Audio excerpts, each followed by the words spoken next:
It's not about garbage.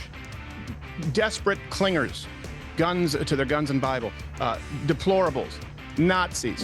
His whole career is all he's done is attack gay and trans people. Now he's like, he's getting offended. If you are worried about trans athletes, how are you not talking about the issue of women's bodily autonomy? How about the border? How about the economy? How about endless wars across the pond? When you say Trump wouldn't be allowed to be president, what do you actually mean by that? Both of these parties should have thrown the bad apples out and competed for the middle, the moderates and the reasonable people. And instead, they were pussies. President Biden's garbage smear has quickly entered the Hall of Fame for political blunders. First, there is the still inexplicable timing. His anointed successor, the apparent last bastion of democracy, was standing outside his window, literally, giving what she thought was a career-defining, campaign-saving speech. Why on earth was Biden speaking on a campaign call on Skype at exactly the same time from a few hundred yards away? Who's running his schedule? Next, there was the attempted cover-up. First, an important reminder of what he actually said. And just the other day, a speaker at his rally called Puerto Rico a floating island of garbage. Well, let me tell you something. I don't know the Puerto Rican that I know, or Puerto Rico, where I'm in my home state of Delaware. They're good, decent, honorable people. The only garbage I see floating out there is his supporters. You could uncharitably argue that President Biden hasn't sounded that lucid in years. But the president's team has been spinning like a tumble dryer. The official White House transcript added an apostrophe, arguing nonsensically that Biden was merely describing comedian Tony Hinchcliffe's personal floating garbage. So just to clarify, he was not calling Trump supporters garbage. The president was referring to the demonization being garbage from one prominent supporter. By the way, as someone who had a stutter growing up, it's very obvious to me that there's an apostrophe at the end of supporters there. What a load of garbage. This could be considered Orwellian if only 1984 was a comedy. The final component of Garbagegate, cementing its star on the political walk of shame, is the Trump campaign's gleeful exploitation of the gaffe. Trump mounted a garbage truck in Wisconsin, a key swing state, before delivering his entire rally speech in a garbage collector's fluorescent vest. 250 million people are not garbage. I can tell you who the real garbage is, but we won't say that. That shameless opportunism has given the garbage smear another 24 hours of top billing.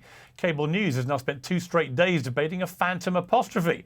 You might not like it, and I fully accept that half of this country seriously doesn't. But Trump is closing his campaign with a real people's man swagger. McDonald's, Joe Rogan, a high-vis vest, and a giant rally featuring Hulk Hogan and Dana White. The Harris campaign, meanwhile, is closing with Nazis and garbage. And we're all still talking about the one thing she really wants us to forget, the current President of the United States. Well, in a moment, I'll be joined by Tim Miller and a superstar panel, plus Eric Weinstein will be here. But first, talking garbage is comedian and commentator Steve Crowder, who's hosting the Rumble on Rumble next week, a massive election live stream that will run until a winner is called, even if it takes weeks. Well, let's go straight to Steve now. Steve, well, good luck with that if it drags on for weeks. Great to have you back on Uncensored. I didn't think after all the slings and arrows of this extraordinary race, including 2 assassination attempts and a change of nominee on the Democrat side, that the one thing we'd all be talking about in the final week would be garbage. And yet here we are. How serious is Garbagegate? It's Garbagegate. Everything is a gate now. And it's funny when you look back that Watergate wasn't really the gate that we think it is.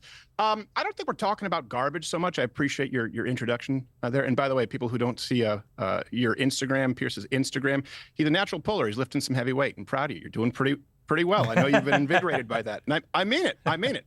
Thank you. Look, it's not about garbage. Desperate clingers, guns to their guns and Bible, deplorables, Nazis, garbage. The key difference here that we see, and I've gone through this quite a bit because the New York Times has a whole running article, at least between 2015 and 2021, as to all of Donald Trump's insults on Twitter before he was banned. You won't find Donald Trump insulting the American voter. like you do with the left. They did refer, we can argue the phantom apostrophe, like you said. I appreciate you recognizing its absurdity. Donald Trump goes after those who are in power, the elites. He refers to the DNC. He refers to the establishment. You may not like him referring to the swamp. You may not like him referring to people inside the Beltway, but he's never gone after the American voters. He actually does respect them, and he's trying to win them over. That's what we're actually talking about. And it's the Achilles heel of the Democrat Party today. They're very elitist. That's the problem with garbage.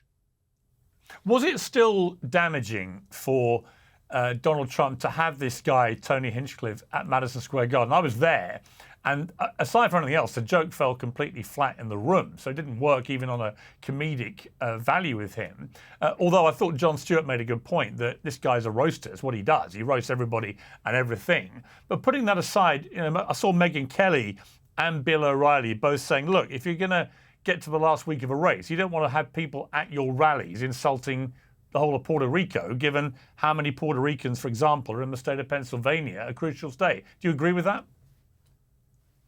I don't care. And I mean that. I know we're discussing perception. Look, I think there's a huge difference, for example, between a roast comedian or an insult comedian making a joke. I think there's a big difference between that and the sitting president of the United States, between biting baby stints, referring to the American voters as garbage. You may not like one, but I don't think that we should be applying the same standard. Donald Trump has never called anyone garbage. Barack Obama referred to half of America as bitter clingers. Hillary Clinton, at least half of Trump voters as deplorables. And you know what? I've heard people refer to that joke as horrifying.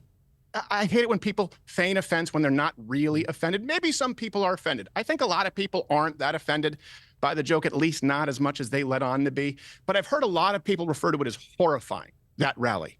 I don't think a joke from an insult comic is horrifying. You know what I do think is horrifying? I don't know if you know this. Adolf Hitler, the Nazis, killed 6 million Jews. I know it's lost on a lot of people. I think that's horrifying. And I think to belittle the horrifying acts of the Nazi Party, the National Socialist Workers' Party, by referring to Donald Trump as a Nazi, which is largely the reason he was the subject of an assassination plot at least 2 times that we know of, I think that's horrifying. But that's just my opinion, and I'll disagree with people. Well, I actually agree with you, but someone who doesn't is the host of The Bulwark, Tim Miller, who has this to say in response. Tim, welcome to Uncensored. I was just laughing listening to all that, Piers. Donald Trump's never called anybody garbage. Donald Trump called Kamala Harris's advisors garbage just like the other week. Donald Trump said America is a trash can and the world is sending their garbage, which is migrants here. Donald Trump's called me and other people that oppose him in the media the enemy of the people. He's called people human scum. He said that Haitian migrants were eating cats and dogs. Do we need to keep doing this? Like this, like we're going to pretend to be offended on behalf of Donald Trump? I mean, and Steven Crowder, by the way, his whole career, this is why he's on Rumble, not on YouTube, because he got kicked off YouTube because all he does is insult gay people, insult trans people. The only garbage I know is Steven Crowder and Donald Trump. So they're garbage. I don't think all of Donald Trump's supporters are garbage. I think that many of them are good people that have been misinformed by Donald Trump and Steven Crowder's lies. Steven, your response. Yeah, well, look, one thing, I don't like the way that these panels sometimes some people descend into nothing but ad hominem and interrupt each other. So I promise you, I'm going to respect your time, and you will not hear me speak a single time today, not one interruption, until you hear this bell. I just ask that you give me the floor. So not going to address the ad hominem, but I've never been banned from YouTube. As a matter of fact, this will be up on YouTube. The election live stream of the century will be on YouTube as well. Every single example that was just given was not addressed to the American people at large, and not even the Democrat voting base at large. America is for Americans. Are black people not Americans? Are Hispanic Americans not Americans? The qualifier that I have always made, and Donald Trump has always made, and the reason that so many Americans support him is because there aren't those qualifiers of race that we see in identity politics. Every single example, I could go through all of them, the people around Kamala Harris, the people surrounding her are scum and garbage. That's not going to be misinterpreted as Kamala's supporters are garbage. The voters of Donald Trump are deplorable. These people are scum. Kamala Harris is dumb, whatever he said. That's very different from the hatred, the reviling of the American voter. Your floor. Yeah, you know what, Tim Miller, what I would say is, people on the left, they're very, very quick to be very offended by Trump's rhetoric. This has been going on for 8 years now, that this guy talks in a disparaging way about people. It's unacceptable, it's awful, blah, blah, blah, blah, blah. But you think nothing as a group of constantly flashing the Nazi word around, fascist, Nazi, and now garbage. Why is it one rule for Trump? Why do you want him to clean up the way he talks, but a completely different set of rules for your own side? Why are you allowed to just go around calling people mass murderers? I'm not. Like I said, the only people I called garbage were Donald Trump and Steven Crowder, because they've acted like garbage by disparaging people their entire careers. Like, that was the whole premise of both of these two guys' careers. Donald Trump's just been a little bit more successful at it. So Joe Biden's statement, I think, was like totally nonsensical marble mouth. And I was maybe one of the most vocal people saying Joe Biden shouldn't run for president again. Joe Biden isn't running for president. Kamala Harris is running for president. And she gave a speech on the Ellipse where she talked about how MAGA voters would have and MAGA politicians would have a seat at the table in her administration. So you guys are trying to make something out of nothing, and you're trying to do this fake outrage where it's like in soccer, Piers, where you guys are flopping. You're flopping on the ground, hoping the refs call a foul on Joe Biden, when Donald Trump's whole career has been insults and lies and disparaging people, and also his actual actions have been hurtful. You know, the sexual assault that he committed on women, the fact that he banned people from coming to this country based on their religion, the separating of family. We could just go on and on about Donald Trump's behavior, the cops that got injured at the Capitol because of the riot that he started. So Donald Trump, it's not just his words, it's his actions that have been harmful. And you guys can get mad about what the soon-to-be former president, Joe Biden, like incomprehensibly said, but he's not running against Joe Biden. And it seems like a desperate ploy to like put on a fancy costume and dress up like an Oompa Loompa. All right, Stephen, I mean, last time I checked, Joe Biden remains the current president of the United States. He is the leader of the free world. And for him to pop up as Kamala Harris is delivering her supposed great final mission statement to the electorate on a Skype call, calling half of America garbage, struck me as just, never mind anything else, incredibly bad timing, to the point where you think, was that deliberate? Is he trying to sabotage her? Thank you. But again, I'm really going to avoid ad hominem, which is really tough because it seems to be coming from the other side of this panel here. Well, I will note for the record that you have not gone ad hominem. And Tim, to be fair, all you've done is abuse Steve. All you've done is abuse Steve on a personal level. I actually would like to rise above that. His whole career is all he's done is attack gay and trans people. Now he's like, he's getting offended, being called out for it. Just Google his history of his comments about gays, trans people, women. Like he is Mr. Ad hominem. So don't like try to be like, oh, I'm Mr. Nice Guy now. Come on, give me a break. Let's be honest. Stephen? Okay, thank you for giving me the floor. As far as it being ill-advised, I would say so with Joe Biden. The problem is that Kamala Harris was given so many opportunities to distance herself from Joe Biden. The Biden-Harris administration, she chose not to. She said there's not a thing that she would do differently, and she was one of his most important advisors in all of the decisions that had an impact.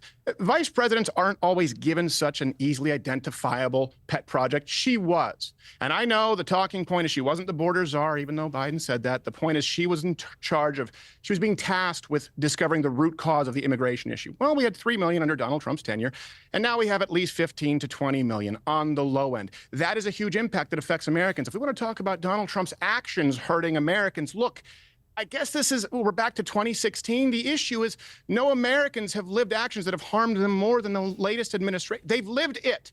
They lived Donald Trump for 4 years. They've lived Biden-Harris for 4 years. It doesn't work. It falls on deaf ears. It's like Paul Revere always saying, the exact same economy is coming. The exact same economy is coming. If you want to talk about actions that have hurt, I would argue that the actions on the border, the actions on American energy, the policies, which I would like to discuss, have hurt Americans. It's why they're rejecting Kamala Harris. It's why they trust Donald Trump more on issues like the economy and immigration. And by the way, I'm one of them. But the point remains, not one example has been presented. And by the way, I'm not offended by any of this. You haven't heard me feign outrage. I've just tried to describe the situation, why Americans don't like it. Not one example at all of Donald Trump referring to the American people at large as garbage or insulting them as the Democrat Party does every single election cycle. Your floor.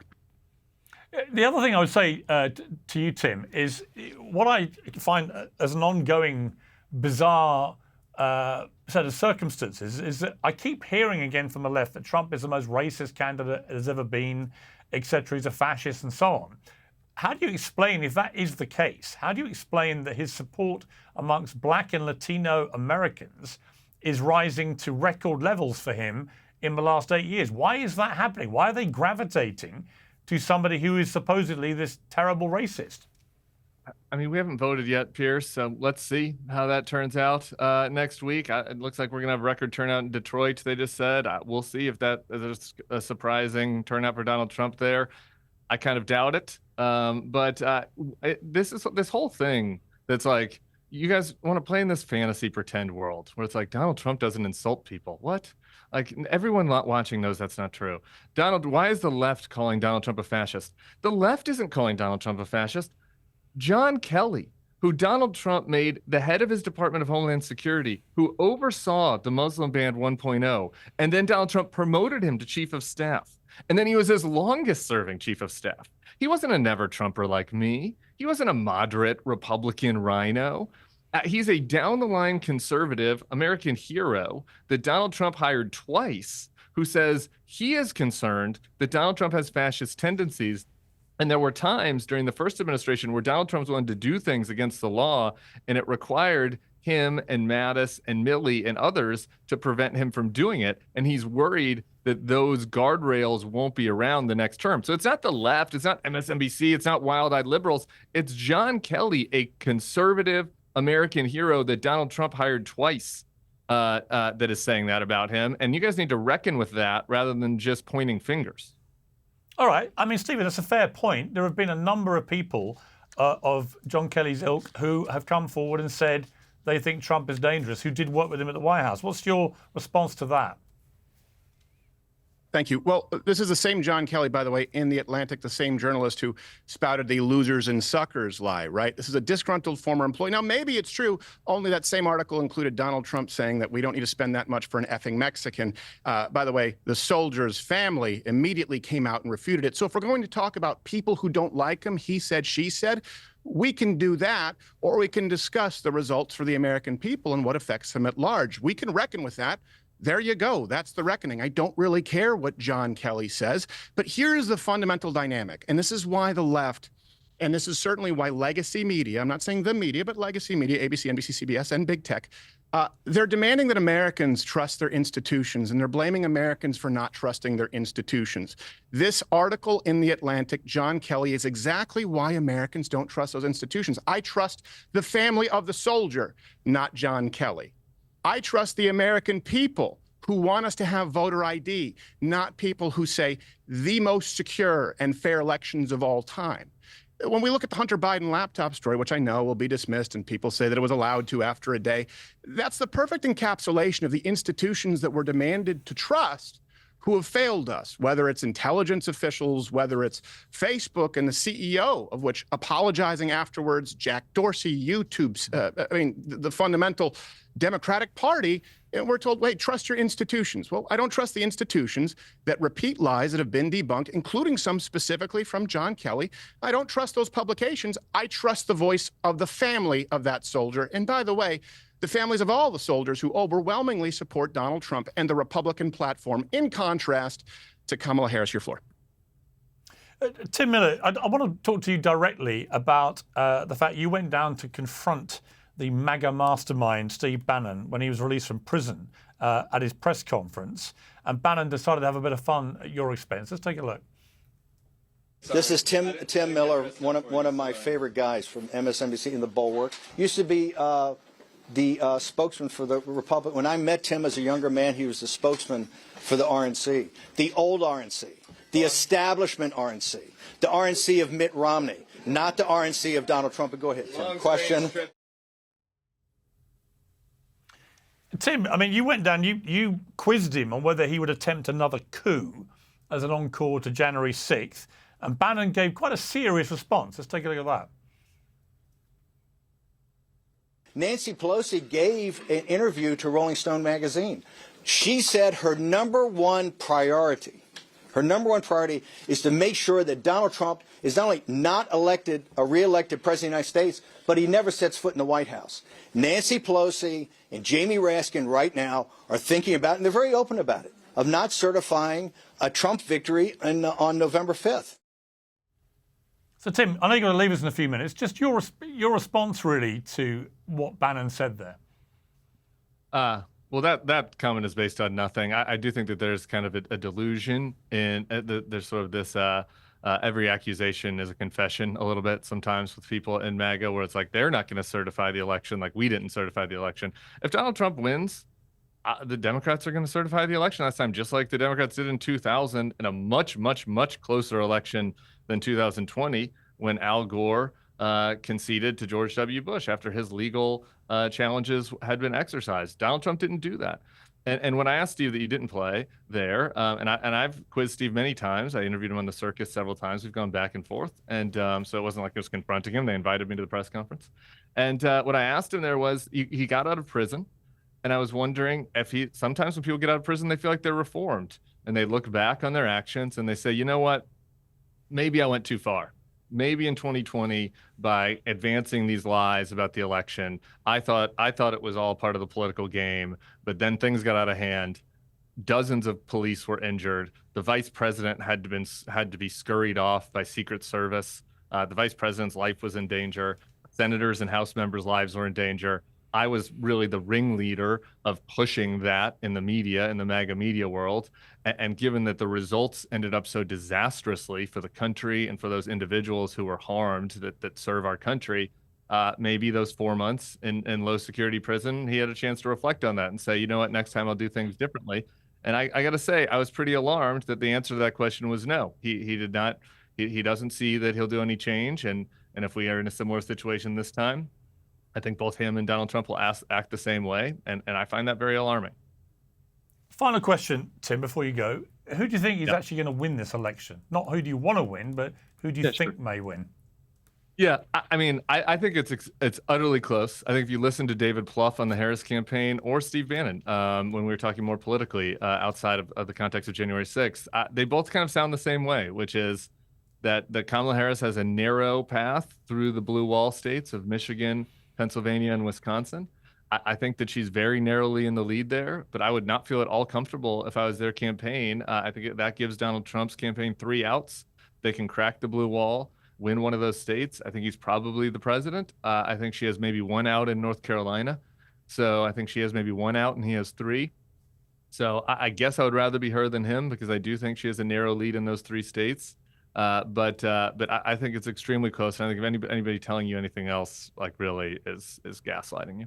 Well, my thanks to Stephen Crowder and to Tim Miller. We're going to go to the next stage of our debate now and begin with a bizarre new Harris campaign ad voiced by Julia Roberts, which urges women to secretly defy their MAGA husbands. Your turn, honey. In the one place in America where women still have a right to choose, you can vote any way you want. And no one will ever know. Did you make the right choice? Sure did, honey. Remember, what happens in the booth stays in the booth. Vote Harris Walls. Well, the subtext appears to be that women aren't capable of making their own minds up and own decisions. And even worse, that they should be afraid if they do so. Here to debate that and more, a panel of a man and a woman who are certainly not shy about their politics. Brian Tyler Cohen, host of No Lie, and Sage Steele, the host of the Sage Steele Show. Well, welcome to both of you. Brian, I got to say, I found that ad patronising and nauseating. And if I was a woman, I'd be like, sorry, what? I think that we are defying reality or denying reality. I think we're denying reality if we are sitting here and pretending that there is not a culture of misogyny in the United States. If you're offended by that ad, can you actually not tell me that you're not more offended by the fact that Republicans have stripped women of their bodily autonomy in this country? Is that really what we're pretending that we're upset with? I mean, we have J.D. Vance, the vice presidential nominee right now for the Republican Party, who has gone on some tour across the country where he's called women who don't have kids childless cat ladies, who's attacked them, who's denied the legitimacy of families that don't have children. I mean, can we really say that we're more offended by that ad than the reality of the situation on the ground in the U.S. right now? Let me just ask you, Brian, if the Democrats are the party of fairness and equality for women and are the standard bearers and flag wavers of women's rights, why is it that Joe Biden and Kamala Harris continue to support trans athletes competing in women's sport, which everybody knows is a grotesque attack on women's rights to fairness and equality? I'm bemused. Piers, again, the same concept applies. The number of people that are A, worried about that in this election, and B, that actually impacts. Again, if you are worried about trans athletes, how are you not talking about the issue of women's bodily autonomy, of their reproductive freedom, of Republicans' threats to block women from traveling between states in this country? I mean, you try to have it both ways, where you pretend that the trans issue is something that upsets you to the ends of the earth, and yet it does. That impacts Piers, how many people does that impact in this country? Let me how ask is you that a question. actually something? I love the way that Democrats like to pretend nobody cares, one, when they do, and secondly, it has no real impact on women's sport. The United Nations last week, the United Nations last week came out with a report that said that around the world, 900 medals had been deprived from going to biological women because they had gone to trans athletes in women's sport. 900. That is not a small thing. That is an erosion of women's rights around the world, and it's being promoted in the United States by Joe Biden and Kamala Harris. So when they position themselves as we are for women's rights, I say, as we would say in Britain, to a point, Lord Copper, because you're not when it comes to women's rights in sport. And there is an absolute conflict there. Let me bring in Sage here. I mean, Sage, this is where I think there's a real contradiction. How can you be for women's rights on abortion, but not in sport, for example? It's completely hypocritical, just like what happened with the vaccine and that forced mandate, which I had to do to keep my job as well at Disney. So my body, my choice when it's convenient for you. And again, hashtag science, right? There has never been an issue that is this black and white. Brian, we can go back and forth and debate on the vaccine and the efficacy of it and all the, did it help, did it not? How many? There has never, ever, in the history of this universe, been an issue between men and women, and all of a sudden, well, I don't know, XX, XY, and it's okay if he has this and that. Stop it. And at the end of the day, it's actually much more. It's almost 1,100 now, Piers, and this is just from a couple of days ago, trophies that have been taken away from women or girls. But that doesn't count on the lower levels where there are no trophies given out per se. We're talking about Olympic boxing and stuff like that. But when you look at, junior high school track scholarships, you got to finish in the top 3 to go ahead to state. But now you're 4th because I live in the state of Connecticut, where one of the major lawsuits first came from 5 or 6 years ago. Actually, a young woman I live next door to. This is happening everywhere, but you don't want to talk about it because you know deep down, you're not going to admit it, but deep down you know that it's wrong. And I also think it's interesting that you go with this low-hanging fruit and all those talking points of the childless women from 4+ years ago, completely out of context. At the end of the day, stick with the facts. By the way, I'm not offended by that Julia Roberts stupid commercial. Like I think it's so lame, and it is very condescending. Like I'm afraid to tell my husband, my boyfriend, my partner, whatever it is, who I'm going to vote for and just be quiet about it. Like stop it. And most importantly, do you think that ad, is the only issue? Why is that the only issue that you guys are focusing on? Abortion, women's rights. Have things changed? Yes, but there are plenty of states that have 0 restrictions where you can do it up to the moment the baby's born, and I guess you're okay with that. Do you think that ad is more offensive and more condescending than women's bodily autonomy being stripped away? Are you more offended by that ad than the actual reality on the ground? Well, maybe because of the fact that women's bodily autonomy is not being stripped away. It has never been part of the Constitution. It never has been. There isn't an abortion desert in the South. There isn't abortion bans in the South. Women are able to go get abortions in the South. Yes, but it also, there are more. You asked me a question to let me answer. There are definitely more restrictions depending on where you live. There are also many states where there are fewer restrictions, #none, where you can do it up to the moment a baby is born. And even in some cases, we have seen after. So let's not act like it's only one way. There are less restrictions in some states, 10, 11, and then there's many others where there are so many more. This has been through the years. This is before Dobbs, by the way. There's so many things. But tell me why this is your only issue. Tell me why this is your only issue, Brian. Why is this your main focus? How about the border? How about the economy? How about endless wars across the pond? Like, that's the stuff that, by the way, black voters, Hispanic voters, everyone's talking about is the economy. This is the one thing, because that's the only thing that you think you can, quote unquote, win when this country is falling apart and people don't feel safe. Which cases have we seen abortions happen after the baby's born? Because you just said that, so I'm curious where that's happened.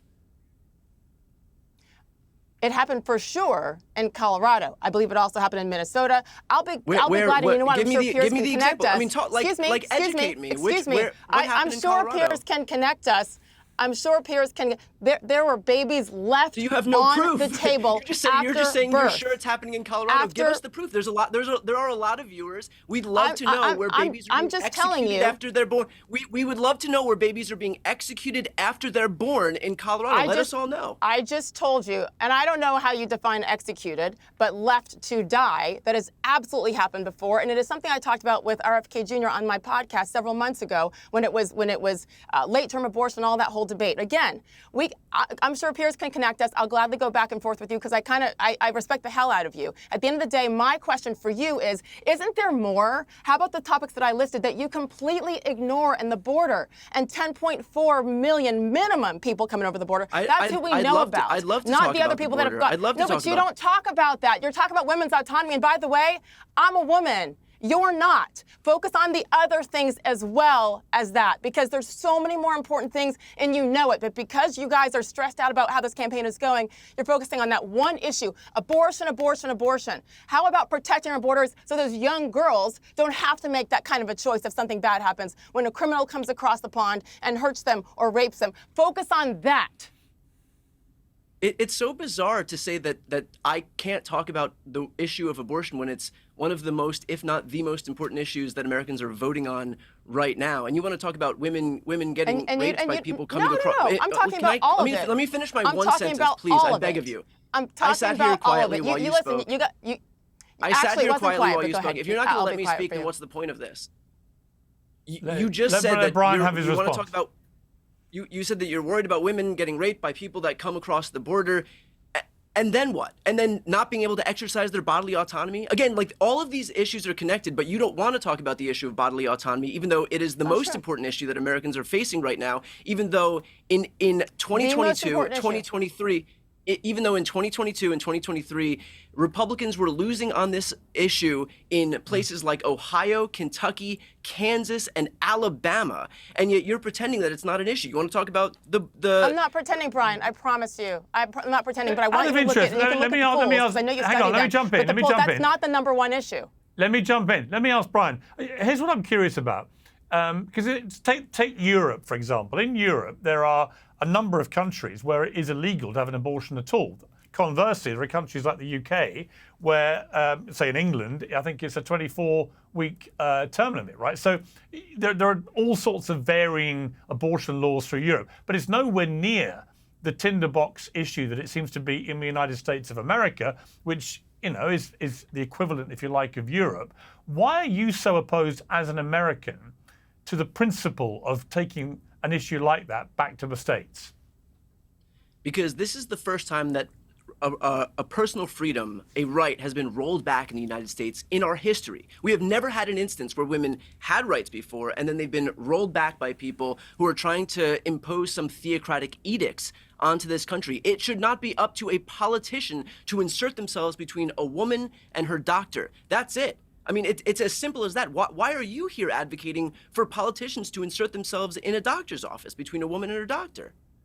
Well, I'm not. The I rights personally are still believe there. it. That's the Well, thing. hang on, Sage. Hang on, Sage. Sage, hang on. Sorry. I personally, if you want my personal opinion, I believe in a woman's right to choose what to do with her body. It's not about my personal opinion. I'm just curious, as a European, where there are so many different varying laws around Europe, and no one seems to get too head up about it. It just seems to be such a hot potato in America to take it back to the States, when there are, in fact, a number of other laws, obviously, which are governed by states, not federally. And I'm just curious why this one is deemed to be so sort of sacrosanct, given that 50 years ago, before Roe v. Wade came in, it wasn't a federal law. So why are you so exercised about it? I'm just curious. Because I believe that people should be able to exercise rights over their own bodies. I mean, prior to black people having the right to vote, they weren't allowed to. I would be worked up if that was rolled back too. Prior to women having the right to vote, they weren't allowed to. I would be worked up over having that too. Prior to black people having freedom, they didn't. I would be worked up if that was rolled back as well. We deserve rights, we deserve progress, and the notion that we should just take it lying down when those rights are rolled back defies reality. All right, I don't think that most sane people are thinking that way, honestly. I do believe that this will always be an issue no matter what to the end of time because there's morals involved. But again, my body, my choice when it's convenient. And I respect everybody's opinions on it. I do. I have great discussions with this with my female friends and men. No, excuse me. Let me clarify because obviously you know that there are states in this country. There are states in this country where women can get raped. Brian, there are states in this country where women can get raped, and yet it's inconvenient for them to try to exercise their bodily autonomy with an abortion. I said this before, and obviously you took it the way you wanted to take it. When it's convenient, meaning science, following my body, my choice. So for this, but not for COVID, right? That was my point. So don't act like convenience with rape. Don't bring that in. It was when it's bodily autonomy, only when it's convenient. Okay, Sage, let me ask you this. I thought Megyn Kelly made an interesting point about the Madison Square Garden rally, about it being too brotastic. Let's take a look at what she said. But I'm telling you, even for me, and I voted for Donald Trump last week, it was too brotastic, okay? It was. You're trying to win an election in which you're hemorrhaging female voters. Maybe when you present in front of hundreds, thousands at least, at Madison Square Garden, you clean up the bro talk just a little so you don't alienate women in the middle of America who are already on the fence about Republicans. No, Sage, I was there. It was pretty brotastic. There's no denying that. You had a procession of very bro-sounding speakers. And a new CBS poll says that women are breaking 55-43 for Harris, men 54-45 for Trump. Should Trump be doing more in these last few days to reach across to potential female voters? You know, I believe that clip was, the context of it was in relation to the comedian and the Puerto Rico comment that, of course, stirred up so much controversy. She was talking about the whole thing. In general, okay. I was there as well. I saw you outside just before. I think back to the women that were there. A friend of mine, Tulsi Gabbard, right, who is as classy and a strong woman as we will find in this country.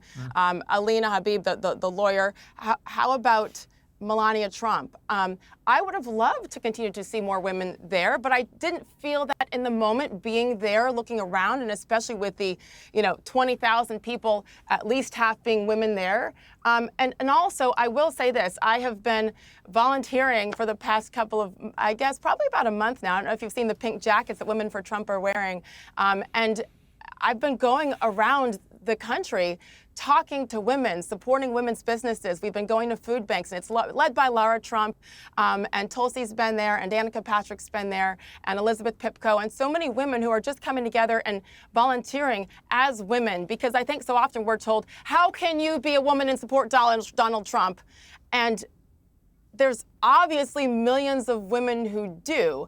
And so I think it's just been really fascinating for me, never having done any of this before. I mean, this is the last thing I thought I would be doing, is doing anything political or with campaigns, but going into these communities and talking to women of color, people. I cannot tell you how many women and men, but women have come up to me in my travels, in airports, on the streets here in New York City, and just said why they're voting for Donald Trump and how pissed off they are that they're told they shouldn't, based on whatever someone else's opinion is. So okay. I do think that they are doing more as a campaign. I do, because I'm part of it. Okay. Brian, conversely to you, I was surprised Kamala Harris didn't fly and do Joe Rogan in Joe Rogan's podcast studio. It's the biggest in the country. Trump got 40 million people so far have watched that interview. It's a great way to get to men where she's clearly struggling. We saw that off-guard clip of her talking about she needs to get a better resonance with male voters. Was it a mistake, a misstep of her not to go to Joe Rogan? Well, I don't know if she's going to ultimately do it. I mean, there's still a few days left until the election. I can say personally, I do hope she does the Joe Rogan podcast. To your exact point, I think it is a great opportunity to reach a lot of people. I don't think that Joe Rogan is an especially contentious interviewer. I think a lot of times he's ignorant on what he speaks to and open to hearing other perspectives. So I think that this would be a good opportunity for her to do it. Look, everything is just a matter of time and opportunity cost. Spending 3 hours in the state of Texas, which isn't exactly a swing state in the presidential election right now, as much as I hope it would be, it means that she wouldn't be able to spend that time in Nevada or Wisconsin or Arizona or Pennsylvania, Michigan, like these other states. So I do, to your exact point, I do hope that ultimately she does make the time. I think 3 hours is a big ask in these final last few days of the election. Every minute in this campaign counts. And so I think that there could be some compromise there. What I hope didn't happen is that he said, okay, well, we're either going to do 3 hours in Texas or nothing, as a kind of a way to pretend that he offered her the platform. But so I do hope that there is some compromise if she is able to make some time. Yeah, and finally, Brian, who do you think is going to win? I think that Kamala Harris I would rather be Kamala Harris than Donald Trump right now. But look, it's going to be tight. It's going to be close. Let's not pretend that either one of these people has a clear path right now with regard to the polling. I think that, especially with regard to the blue wall states, Michigan, Wisconsin, and Pennsylvania, I would, again, rather be Kamala Harris than Donald Trump right now. But I think, it is, if the polling has shown us anything, it's that everything is within the margin of error. Everything is basically tied at this point. So we can look at the enthusiasm gap, for example. We saw, I believe it was a Wall Street Journal poll today that showed that Democrats have a 77% enthusiasm rate versus, I think it was a 67% for Republicans. So there is a gap right now between Democrats and Republicans. Hopefully that translates to actual votes, but it's anyone's guess. And Sage, I mean, talking of enthusiasm, Trump's put a lot of time and effort into doing a lot of these podcasts directly aimed at younger men.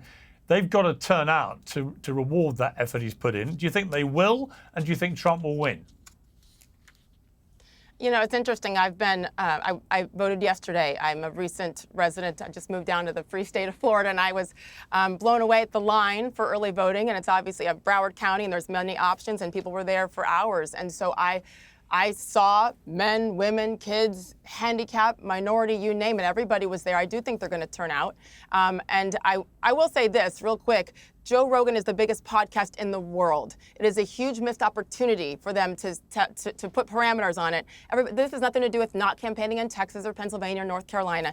That podcast goes global. It's short-sighted. I wonder what they're hiding by not having her do it. I wish she would. I've always wished from day one. I just want to hear her policies. It took a long time for us to get those, even on her website. So I think it's a missed opportunity. I think Americans are seeing these missed opportunities, and I do think Donald Trump will win. Okay. Sage, Brian, but thank you both very much indeed. Appreciate it. Thanks, Piers. Thank you. Thanks, Brian. Well, this week, Dr Eric Weinstein, the mathematician many credit with founding the intellectual dark web, wrote a despairing post on X that summed up his feelings on America's big decision day. It read, "I'm failing this election. I tried, but I simply failed. I cannot work within these concepts. My world, my country, my America is not on the ballot." Well, that post has been viewed over 7 million times already, with many echoing his lament. But many commentators have accused Dr. Weinstein of sitting on the fence, of squandering his significant influence at a critical moment for the country. And he joins me now. Eric, great to have you back on Uncensored. You decided in the end to say what you said. You saw the extraordinary reaction to that, good, bad, and ugly. A lot of people saying you've been a bit cowardly here. What do you say to them? Well, I find that somewhat funny because standing up to one political party alone is bad enough. Standing up to two just makes things worse. In general, to me, cowards lead mobs. They incite mobs, and they fight from within mobs, particularly behind the veil of anonymity. So it has nothing to do with that, and I also think that the post was widely misinterpreted. So let's clarify what you meant. So tell me what you really meant by that post. Sure. Imagine that you have two restaurants and that both of them are failing the health grade. One of them may be failing the health grade by much more than the other. because it has problems with fecal matter in the food, let's say. You may say, I can tolerate the risk of going to the one that's less dangerous, but you can't recommend the restaurants to somebody else because, quite frankly, they're both super dangerous. Now, in my opinion, the Democratic Party has become something completely ununderstandable, unrecognizable, and its leadership appears, in my mind, to be evil. And that is my party. The Republican Party is far more chaotic, but both parties have chosen a strategy where instead of courting common sense people, somewhat in the middle, although I don't think it's it's a linear spectrum anymore at all, they've decided to hang on to their extremes and pretend that they aren't there or not incredibly toxic and violent. And in part, my frustration is that in order for me to recommend a party, and I was hoping to recommend a ticket this election cycle, I don't think Kamala Harris and Tim Walz have given me any possibility of recommending them. So unless somebody can make that argument to me directly in the last few days, I just see it as an impossibility. I was very disappointed in some sense because I have 3 friends in the Big Six on the Republican side, which would be RFK Jr., Tulsi, and J.D. Vance. And, my feeling about this is that we have a situation by which the Republican Party is just completely incautious. And if you see the reaction, just search on my name and the word Jew. You'll see exactly how much toxicity is hiding amongst the good people of MAGA. And too few of them, by the way, have the courage to stand up when somebody's being attacked. And so I think it's a bit rich that the cowards who privately message me and say, we support you, don't say something in public when they're watching a mob descend on an individual. And quite honestly, I wasn't hoping to take on MAGA, but if that's what it takes to stand up and say, you cannot brutalize people like this, and inciting mobs against individuals is what I thought you were accusing the Democrats of doing. And now you've stared into the abyss and it stares back. I mean, Chris Rufo said, this is narcissism marked as idealism. It's absurd to expect politics to conform to one's individual preferences and idiosyncrasies. The essence of politics is decision under imperfect conditions. If you can't figure out how to rank Trump and Harris, you're just navel-gazing. Your response? Chris who? I mean, it's sort of my response. In other words, this is an individual who's been very successful arousing passions, and he's been very effective in being very aggressive. I think he has actually an excellent point that in many ways the Republicans have been too passive. And so in order to compensate for that flaccid aspect of Republicans rolling over in the past, he's decided to go red meat. As to whether it's narcissism or navel-gazing or cowardice or fence-sitting or any of the other epithets, I was hoping he would dig a little bit deeper into his thesaurus, but it's offensive, and I'm just not going to get particularly exercised. People have heard me ad nauseum about the problems with the Democratic Party. If I was to join MAGA, I would start criticizing MAGA in particular for blinding itself to the real problems of January 6th, just the way I point out that on the Democratic side, I don't believe it was a free and fair election in 2020 because of the interference through the tech companies and a problem with the news media that I would call a rhizome. A rhizome is like quaking aspen. You think you see a bunch of different trees, but it's actually one organism, and all you're seeing is it breaking through the ground in different places. For some reason, the Democratic machine seems to control all sorts of different newspapers that basically engage in something which I've called journo painting, which is campaigning while pretending that you have immunity under the guise of journalism. And journo painting is the scourge of these elections. So I've called the 2020 election not free and fair, and I've called the January 6th and the Georgia interference a serious question. And everyone I know who's chosen one side or the other will blind themselves to one of these two facts. And that's, I'm trying to get America back.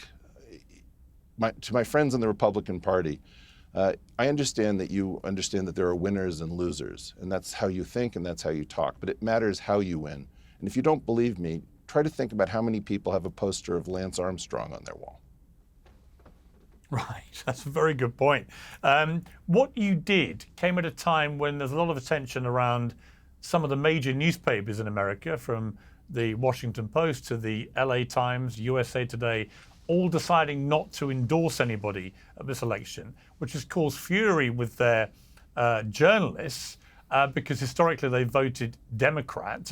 And in a way, it's exposed the very liberal leanings of many of these newsrooms, that there's fury amongst journalists that they haven't once again said vote Democrat. But Jeff Bezos, who owns the Washington Post, said this. He said, most people believe the media is biased. Anyone who doesn't see this is paying scant attention to reality, and those who fight reality lose. Presidential endorsements do nothing to tip the scales of an election. What presidential endorsements actually do is create a perception of bias, a perception of non-independence. Ending them is a principled decision, and it's the right one. Obviously, it's a different circumstance to you and the pressure that you came under to endorse either side. But what did you make of Bezos's argument for not allowing the Washington Post to endorse? Mr. Bezos, you have far larger problems than the endorsement issue. You have a problem of journalism. May I just point out, you went after me because I was the supposed far-right podcast host who had J.D. Vance on his program. And when I did that, I talked to him about something called the grandmother hypothesis, which is a scientific theory put forward by effectively George C. Williams and his students.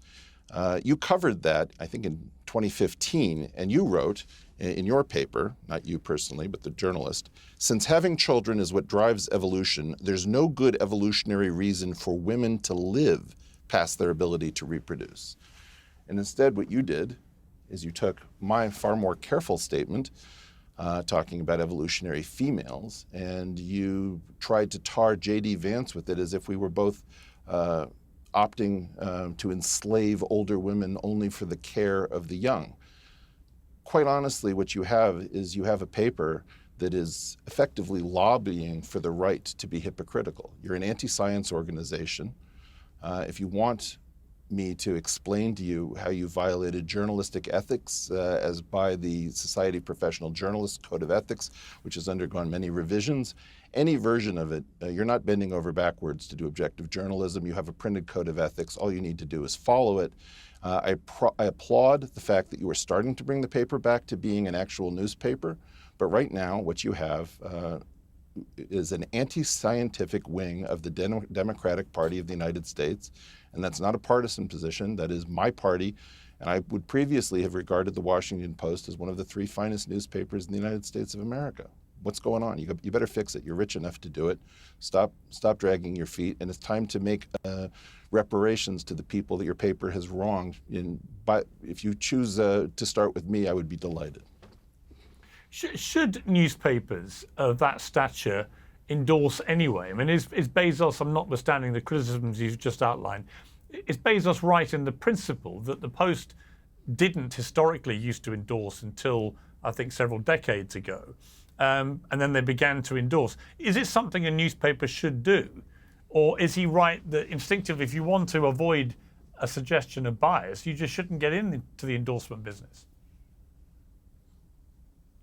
Traditionally, there's a Chinese wall between the news division and the opinion and editorial pages of a paper. And if that Chinese wall is strong, then both of them give us some insight, because in fact the editors are sitting over the news, and this is their opportunity to say we are biased by what we see, and we wish to give normative judgments rather than merely descriptive judgments of the news as we see it.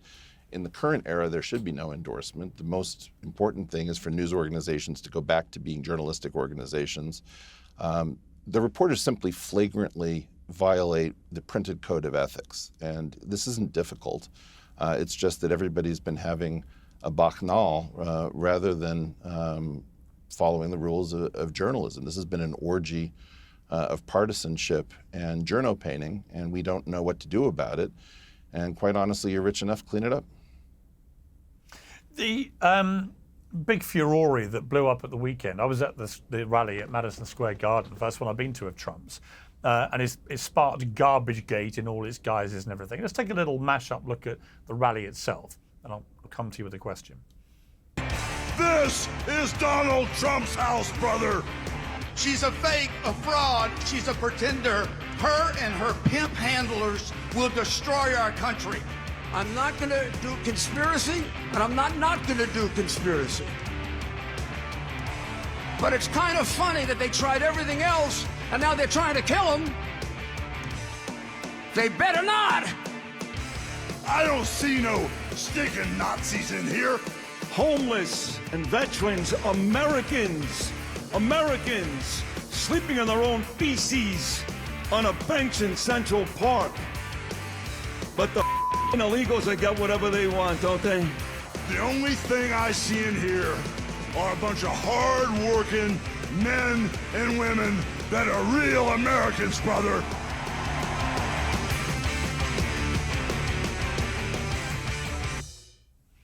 Now, it was interesting to me, we'll get to garbage in a moment, but Arnold Schwarzenegger seems to have gone on a similar kind of journey as you've done about questioning who he should be endorsing. Ultimately, he did come down, excuse me, but he came down on the side of Kamala Harris and he explained, we need to close the door on this chapter of American history.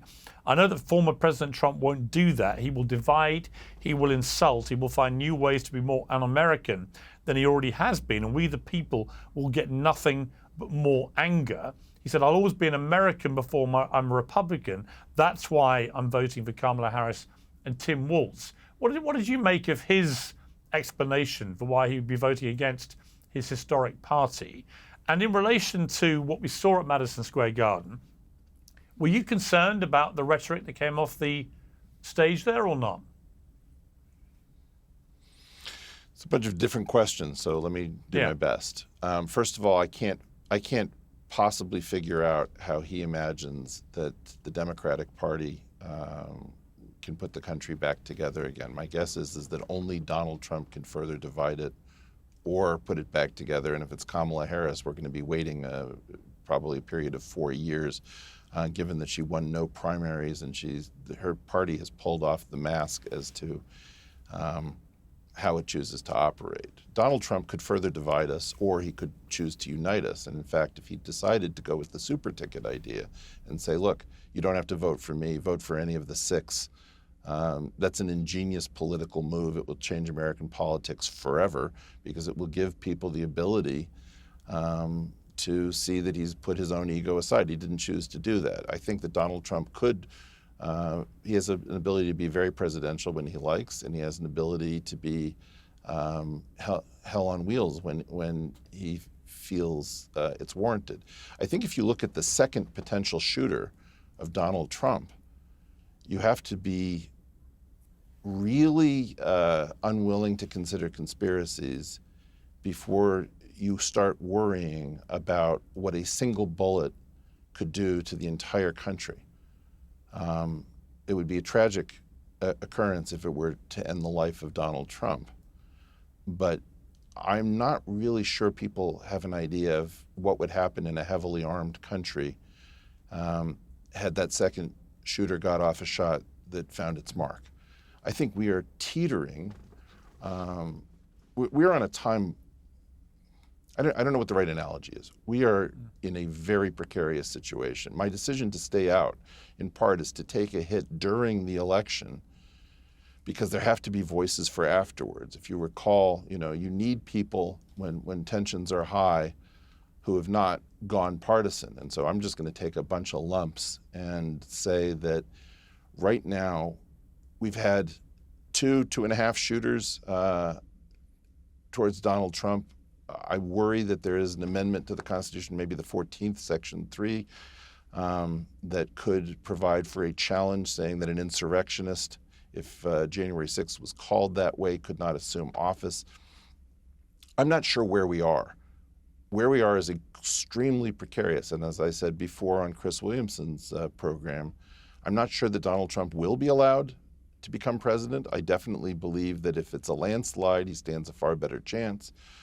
But I believe that the foreign policy machinery of the United States is sufficiently worried about what he would do in Ukraine, what he would do with NATO, how he would handle the attempted permanent alliances and agreements of the United States while in office that it feels incredibly threatened. And I really do think that grown-up responsible people need to pay far more attention to the second shooter than the first. When you say Trump won't be allowed to be president, what do you actually mean by that? I don't know. I'm trying to say that I think that there are elements who view potentially the release of information around Jeffrey Epstein, who view information around potentially the JFK assassination, who worry about covert operations in Ukraine becoming exposed or compromised. I think that there are a great number of things that are quiet, that are assumed to be respected by both political candidates. And I think what's happened is that you've got a populist who has signaled that he is not going to play by the rules of the permanent class in Washington, D.C. and beyond. And I believe that that is Donald Trump's best quality. It is the thing for which he is most beloved. And I think it is the thing that within the Beltway he is most feared and hated for. And I just don't think people understand the depths to which certain operatives will go to potentially frustrate his campaign. And frustrate is a word that I choose to leave ambiguous. Another conservative commentator, Mike Cernovich, he said of your decision not to make a decision, said, or not to choose a party, said, this is pathetic. Every word you write, he said, oozes moral cowardice and a pivotal moment in American history. This is self-important horseshit, best suited for the therapist chair. Do you have a response to that? I mean, that's the more visceral end of the rage that your decision seems to have inspired in some conservative circles. You know, as somebody who stands up to mobs regularly, I'm not really worried about somebody trying to fit me with a pink tutu in front of the world. I know Mike. Mike's a very, very smart guy. I've found him a long time ago, even when he was radioactive. I think he's a guy who really believes in what he calls the guerrilla mindset, and the idea is that there are winners and losers. There are real men and there are pussies. And so in that snap-to-grid universe, that's what I am. He knows better. Why he chose to do that in public, I have no idea.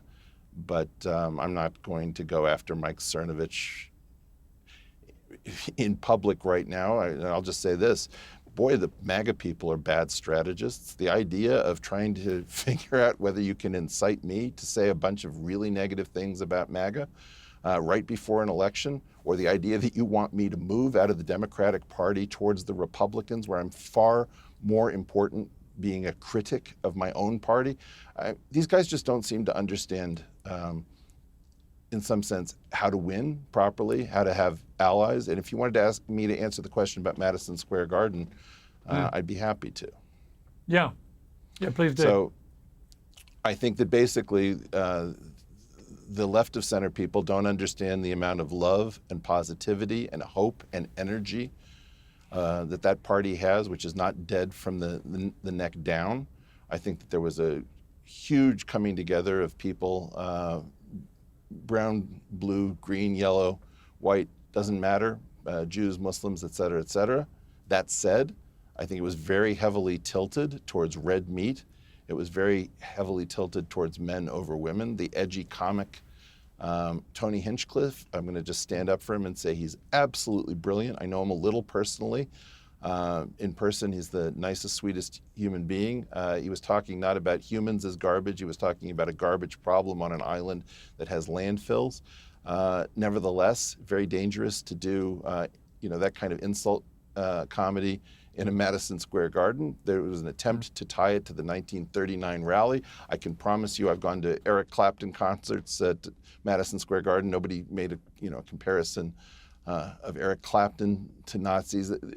These people are fighting in just a horrific smear campaign where the Democratic Party's chief tool is personal destruction. And they're trying to destroy people who went and tar them with the brush of Nazism. Now, that said, there are absolutely bigots, anti-Semites, really horrible people inside of MAGA that MAGA will not clear out, just the way I'll tell it to you this way. The Democratic Party will not clear out the people who were celebrating October 7th as an act of resistance by the great humanitarian Sinwar. And the Republicans will not clear out all of those people shouting at me that I should go back to Israel because what have Jews ever done for America? We're basically a fifth column in the United States. Check your nuclear weapons and see who made you the absolute strongest country as Americans. I'm sick to death of people being quiet. I'm talking not about the bad people in MAGA. I'm talking about the really good people, the people I love, whose back I have in MAGA. You don't have my back. That's your problem. Your problem is that you contact me privately rather than publicly. And you know that this is dangerous talk. It's not just a question of, quote, those mean tweets. You've got that wrong. This is the precursor to really bad things happen. Look at what happened in Beyoğlu in Istanbul during the 50s. Look at what happened in Germany in the 30s. When you allow people to start talking recklessly like this is the appetizer, it's the prelude, it's the precursor to violence. And quite honestly, both of these parties should have thrown the bad apples out and competed for the middle and the moderates and the reasonable people. And instead, they were pussies and they clung to their extremists in order to win an election. And it's going to be up to those of us who have to stand up to both of these parties to put this country back together. And, I'm not going to use my French on this podcast, but I'm sick to death of men with masculinity issues yelling coward at people who stand up to mobs. If you want to incite a mob or you want to hide within one or you want to hide behind anonymity, you've given us your calling card. Eric, you said you're not going to endorse, but does that mean necessarily that you're not going to cast a vote? Could it be that you may vote privately without saying who you voted for? Absolutely. Yeah. In other words, either party could have looked at itself and said, you know what, we have a huge problem, and we're willing to look at ourselves in order to win the people who want a home. I don't want to be homeless. And by the way, Chris Rufo and Mike Cernovich, they just don't get it. I can look past all sorts of things. The threshold for me endorsing a party means that party isn't going to corrode me in order to keep my membership card, right? In other words, I intend to talk about the problems of Georgia on January 6th and the fact that the election of 2020 was not free and fair. If you require me to blind myself to one set of those things, I can't join you and I can't recommend you to others. Now, does that mean that I'm not willing to take the risk when I go to the ballot box and cast a vote? No, I'm willing to do it. I have 4 choices. I can vote for Kamala Harris, I can vote for Donald Trump in the super ticket, I can vote for a third party or a write-in candidate and thereby avoid the choice, or I cannot vote at all. The only thing that I'm really thinking is not going to happen is I probably cannot find any path to voting for Kamala Harris. But what I choose to do privately is not a question of wimping out. You also had the opportunity to win me over. And what I said in the next tweet, which we haven't mentioned, is I'll work with anyone who wants to put the country back together. But if the idea is, show us how tough you are, put on a MAGA hat, or show us, that you're true blue and you'll sing from the blue hymnal, you got to be kidding. Boy, do you have a wrong number. And Eric, finally, who do you think is going to win this election? I think it's going to be Donald Trump if it's counted accurately. Yeah, and I got to say, due to the theory of. No, please finish. After you, sir. It's in part due to the theory of Timur Kuran. I think in 8 years, I have never seen a human being wearing a MAGA hat. And I've traveled all over the country. I don't know how that's possible. People hide their support for Donald Trump because Donald Trump makes life hard. He makes it ugly. If you have, let's say, a male-female divide in your family, or you have a family that is dependent on a blue employer or whatever, Donald Trump is quite honestly completely inconsiderate about the problems that he's causing inside of your world. He's boorish and he's a brute. On the other hand, you could easily make the case, as Dave Rubin has said artfully, he said, you can't dream about a panther in a china shop. You're getting a bull whether you like it or not. If you want some of the china knocked over, all of it's going to get knocked over. Now, what my opinion is that you may want to risk a brute to break out of this incredible stranglehold that the Democratic Party rhizome, the journo painting, the academic institutions, all of these things that are so supposedly neutral that always seem to go in one direction, they have to figure out how to break that stranglehold. Now, what you're seeing is that these newspapers are choosing not to endorse because Kamala didn't win any primaries, and she's a horrible, horrible candidate. As a result of that, we don't know who's running the country. Biden's declining mental condition, if you'll check my old tweets, I've been talking about this for 4 years. What we have is a national mass delusion that in some sense the Democratic Party is playing by the rules when it isn't. And, you know, in this situation, we're in unprecedented territory. The question is, do you want a brute who might actually be a greater danger, or he might be the thing like, you know, radiation or chemotherapy that you need to kill the cancer if it doesn't kill you first? Eric Weinstein, as always, fascinating to get your perspective. I really appreciate it. Piers, thanks very much for having me on.